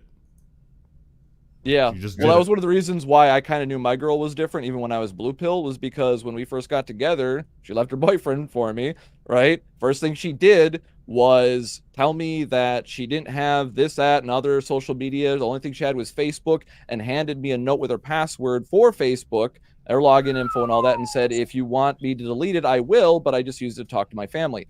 I hadn't even learned about any of this stuff. I hadn't been in enough relationships with social media girls to even know that that was even a possibility. So that's why I'm like, okay, this girl's different. She's giving me full access. So, and I knew what the subtext was. So I know that she's not cheating on me. Right? Nice. So once again, and I didn't fully understand this until years later, but now I can look back on it and be like, yeah, that's why she's built different. Yaka's in chat. That's my girl. Right? She's part of the reason why I was able to go to Miami and fund my business and stuff like that. Right? She wants me to succeed. She always wanted me to succeed. That's the reason why she even fucked around on me in the relationship we were in when I was doing all the wrong things, became a fat piece of shit. So don't do that, guys. Let's wrangle it back in here. And AJ, let's do a rapid fire. Bang, bang, bang. What do we got on the rest of that bucket list stuff that you've got? All right. So it gave me a list of 20, and I'll go through them real quick because some of them are duplicates. So travel, we talked about that one. Learn a new language. Okay. Which I can agree with that one. And I'll just keep going. Right. Run a marathon or complete a significant physical challenge. Shout out to Paul Bauer doing his marathons. Take a solo trip. Back to the travel. Learn to cook a signature dish. Start a side business or project. Read a significant number of books. Get involved with a cause or volunteer. Learn a musical instrument. I got my bass behind me. Invest in your future. Attend a major sporting event. Doing that tomorrow. Where was that? Go on a road trip. Take a wilderness survival course. Skydive. Develop fitness routine. Write a personal manifesto or journal. Build something with your hands. Shout out to our husband with his Legos. Dude, you should see. I just finished the Sanctum Sanctorum. And so nice. right now, when I look over every single day when I'm here working, I see that beautiful, beautiful lighthouse. I now see the Sanctum Sanctorum with all the characters fighting around it. And then I have Winnie the Pooh next to it. So, well, so not just in the Lego, but I think on the bucket list, it's referring to build something, like start with a block of wood and actually like cut it into bits and shape it with your own man hands. And then learn to meditate or practice mindfulness, reconnect with an old friend, and go on a tech detox. A tech detox? Is that bear shitting in the woods? That is so I made one of these for my grandfather. This is one of 5, right? This is different stages. So this is the starting block.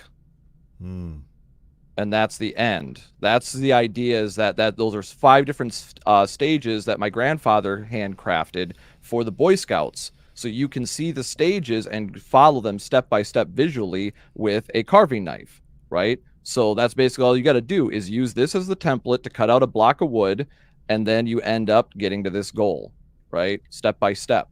And that's what you would do. That's hand carving a piece of wood into an animal shape. That's a basic thing you could do for your son and teach your son how to do. That's why I have these. And like I said, unfortunately, I don't have the very own that I crafted. I gave it to my grandfather and it disappeared after his death. Unfortunately, I never got it back. But I did one of these myself growing up.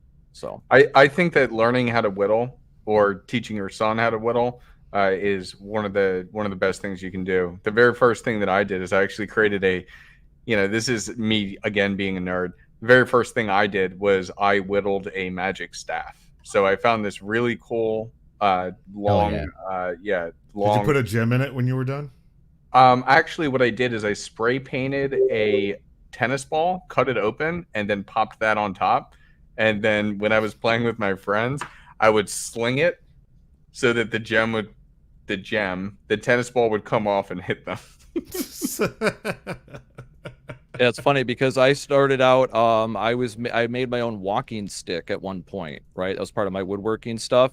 And then when I did Yu-Gi-Oh tournaments and stuff like that, there was a guy that was there because he got into a motorcycle accident. He was a professional crotch rocket racer. right? He was completely fucked up and he needed a cane as part of his recovery. So I built him this custom Yu-Gi-Oh, or I did metal inlay of the IRA and all this stuff, all these Yu-Gi-Oh symbols on this walking cane. And he still has it to this day, as far as I know, right? And what ended up happening was one of my brother's girlfriends recommended, like, oh, well, you can do all this craftsmanship. You should learn how to make Wicca wands because I'm a witch and I want a legit wand made because there's a special way to do it. I'm like, oh, that's interesting. And I learned how to do that. So I can literally craft Wicca wands, like actual Wicca wands, because there's a special ceremony you got to do to obtain the materials. And if you don't do it, it's not a legit wand. So I assume you better be charging for that. Oh, yeah. Well, no, see, that's the thing about Wicca wands is that if you buy it, it's not legit. It has to be an exchange, an equivalent exchange. Like there's a whole religious thing behind it. Like I don't want to go into the whole Wicca religion, but there's like an equivalent exchange thing. So in terms of you obtaining the wood from the woods and stuff like that, you got to leave like an offering and all sorts of very specific things. And there's a lot of these witches out here that are buying like Harry Potter wands and think that their magic is going to work, but they're actually committing a fucking nature of blasphemy against nature, more or less, right? You're basically they're sinning and Wiccan. So yeah, anyway, I digress on that point, but yeah, it's shit crack. Yeah, but that's the thing, is that this is an actual religion and a lot of people know about this. And I was saying like that craftsmanship, that basic whittling ultimately led to like a religious craftsmanship skill of all things, right? Who would have thunk it? But I can craft all these different things by hand, and I even know religious tenets in terms of certain, products and whatnot. So, like I said, it's very interesting what you can produce when you just have a hobby and master it. I was temporarily Wiccan in basic training because in basic training you were allowed one religious service and one religious class. And if you were Christian, you got a 30-minute service and a 30-minute class. But if you were Wiccan, you had a 1-hour service and a 1-hour class. And so during your religious time, the training instructors, or TIs, were not allowed to speak to you. And so it was a loophole to get away from the TIs for 2 hours instead of 1 if you converted to Wiccan. And so the Wiccan in the Air Force was a huge demographic. Well, this is the military. Okay. I was like, yo, this doesn't sound very Wicca at all. Like, okay, so I said basic training. Yeah. I see the crossover there. With the Navy. There's like 1-hour service on Sundays for the Buddhist. So I have been Wiccan for like 6 months. Cool. And to answer your question about the tech detox, it says disconnect from devices for a period of time to recharge and reflect. Yep. So like a bucket list item for my 40 is to go down to Colombia to do an ayahuasca experience. And that's like 3 days right there. So that's like a tech detox. Yeah, and you can also what Nuke mentioned before. You can, if you drive in your area, you live in any state in the United States. So I'm sorry for anybody that might be outside. I don't know the details on that, but I know in the United States, almost everywhere, there's awesome state parks. You get a sticker for like $30. You put on your windshield. You get admission year long into any state park. You can meet women. You can turn off your cell phone, go camping, right? Rent a campsite, right? You have to pay extra for that, but you can rent a campsite for like a whole weekend and just go there and hike and turn your fucking phone off. Right? Leave it in your car for emergencies, but just turn your phone off. And there's still going to be like state park troopers and stuff like that around if you need help or anything like that goes down. You can barbecue, so you can even invite your friends, right? All this sort of stuff. So just little fun, like easy tidbit in most states in the United States. This is something that you could organize and do yourself for a solo or with friends. There's a life hack there. Yep. I drove up to Tahoe, which is a 9-hour drive from Vegas. I went up to Tahoe in the winter in December, and the campsites, that's the off season because it's super cold. The campsites, it's like $20 a night. So I drove up there. I rented a campsite for $20 in cash, and I just diddled around the lake and the woods and everything. And then when it was time to sleep, I just got in my sleeping bag and curled up in my car for $20. It was fantastic. You don't even need to buy a tent. That's the thing. If you got a car, that is a true fact. And that goes back to the one, you got to be in a situation to sleep in your car. You can do it by choice if you want to, right? When I used to go partying, that's what I would do. Honestly, I wouldn't want to crash out at the party because I didn't want dicks drawn on my face and shit like that. So I would just go in the back of my vehicle and sleep with no keys in the ignition or any of that shit, so I couldn't be busted for DUI and all that. I just sleep off the alcohol and then I was all good to drive. That's how I avoided drunk driving and drank responsibly. Right? Another fun fact, but you can do that at a campground as long as you're quiet after the certain time. You could even go drinking if you really wanted to. Don't recommend it. Drink responsibly, everyone. But once again, that's the point. Like, by going out there and actually doing these things, these are not expensive to do. Like I said, you don't have to even do the whole thing about buying a tent or you just get some takeout food or whatever, get a rotisserie chicken from the grocery store, take that shit with you and you're set. Eating chicken with your bare hands out in the middle of the woods. All right, we've hit the hour 30 mark. I think we've got a pretty good idea. Let's wrap it up. Let's start with Wraith. Says he's got to go now. Yeah, for this thing, guys, like I said, there's two things I can tell you to do. Go spend a week with yourself somewhere, by yourself, away from your surroundings, and get to know you and what you're capable of and what your challenges are. And the other thing is start setting goals for yourself and make those goals mean something to your future. So, other than that, you can find me at Wraith Team Tour, X, Telegram, Facebook, Instagram. If you want to talk to me, just hit me up. Thanks, Wraith. Oh, we want to go next. Mike Steele. Come back to me, please. All right. Hudsman. All right. So what is going on? Well, we did almost what seemed like a midweek DragonShip this week. When we were combining the two different groups, we've been going through at Men of Now, we've been going through the entire history of this space because it gets lost, especially when you have younger folk coming in and maybe they don't know about the 16 commandments of Poon, or maybe they don't even truly know the entire history of Rolo and So Suave and all that information. So it was a really, really great discussion that we had. And thank you guys so much for joining us. When we were talking about the 9 iron rules of Tomasi, which are a great, great framework for you to be set up in the sexual marketplace and be successful as a man.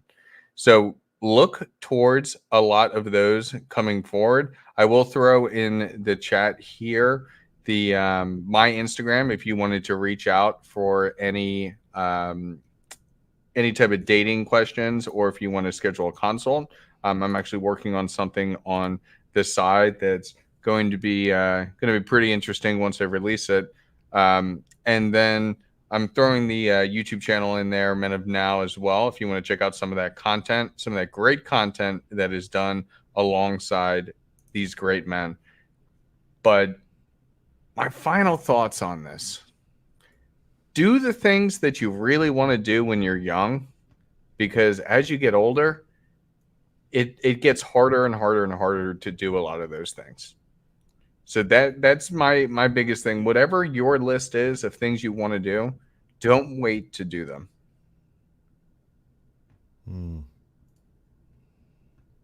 Awesome, man. I agree with that. Mike.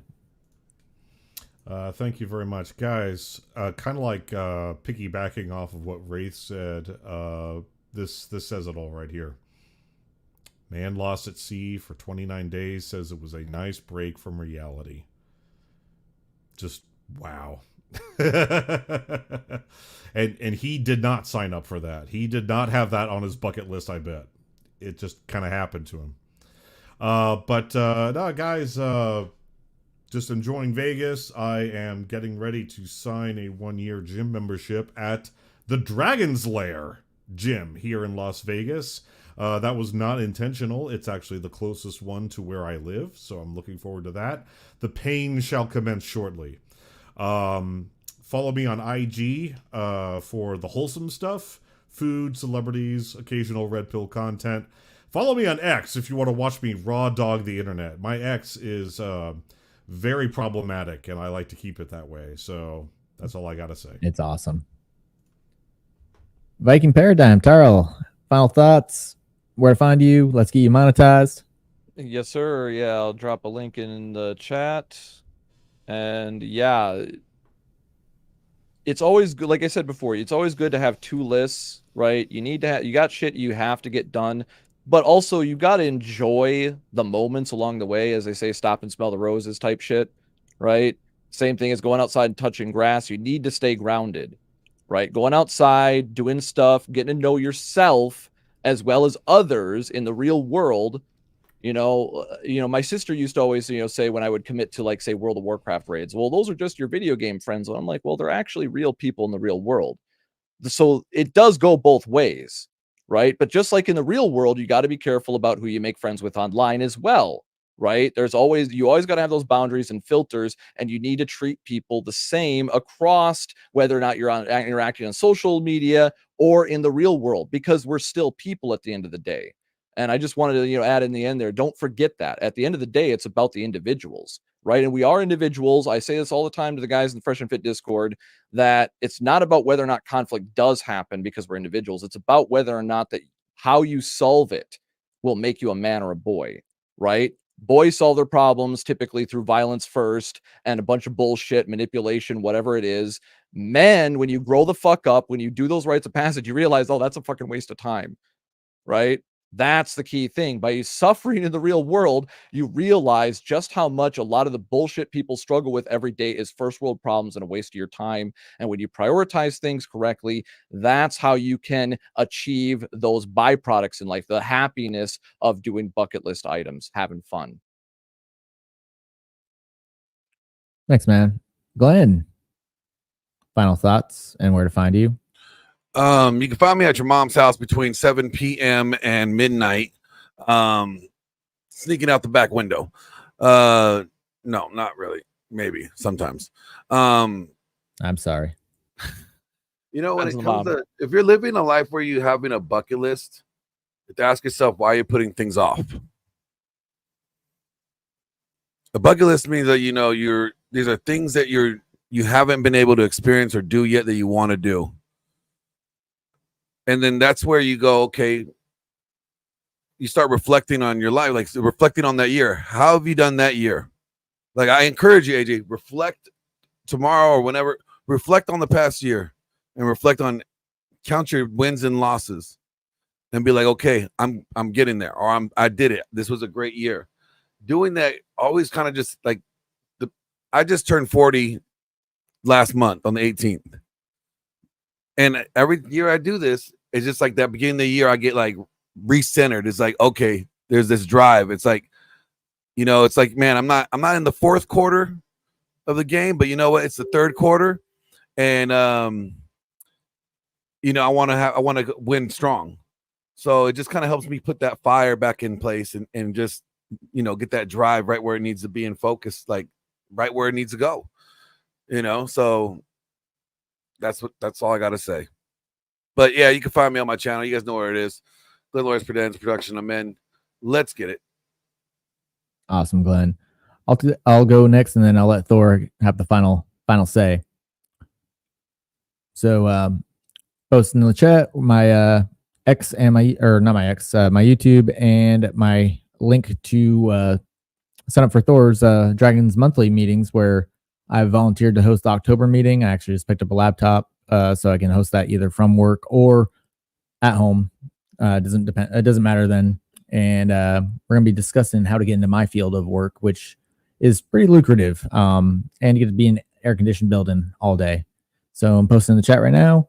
You'll catch me sometimes on my own channel. I've been hopping on with Glenn on his streams, and Masculine Geek for fireside chats and for some D&D and some painting from time to time. So there's that.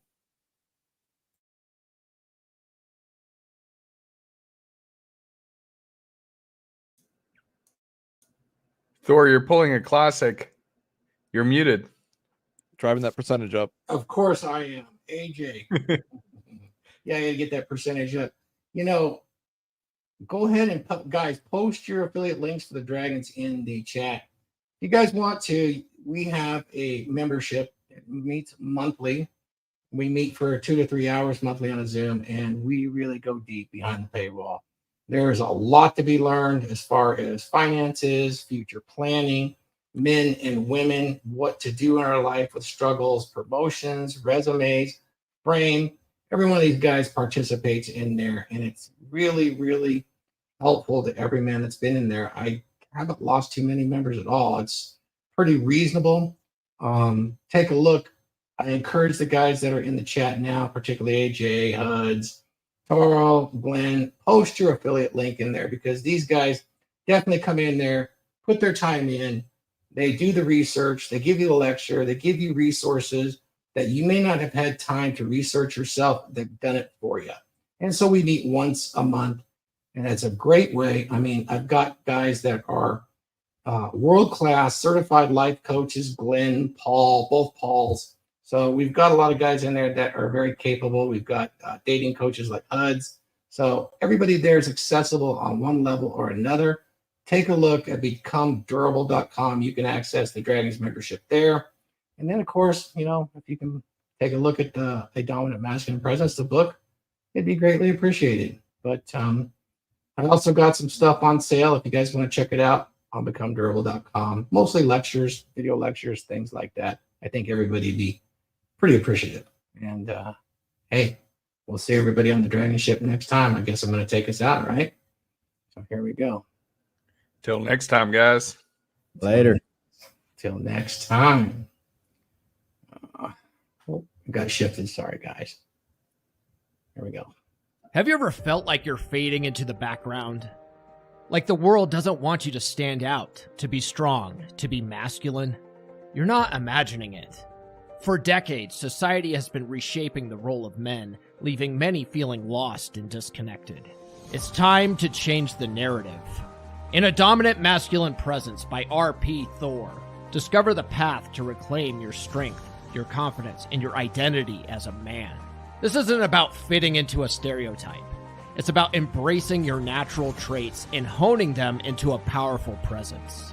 Learn the 7 skills that every man needs to lead with authority, read body language, and control his emotions. R.P. Thor breaks it down with clear examples and practical advice to help you transform your life. It's time to stop apologizing for who you are. It's time to lead with pride and courage. A Dominant Masculine Presence gives you the tools to do just that. Get A Dominant Masculine Presence by R.P. Thor on Amazon or listen on Audible. Don't let society dictate who you should be. Claim your strength and redefine your future.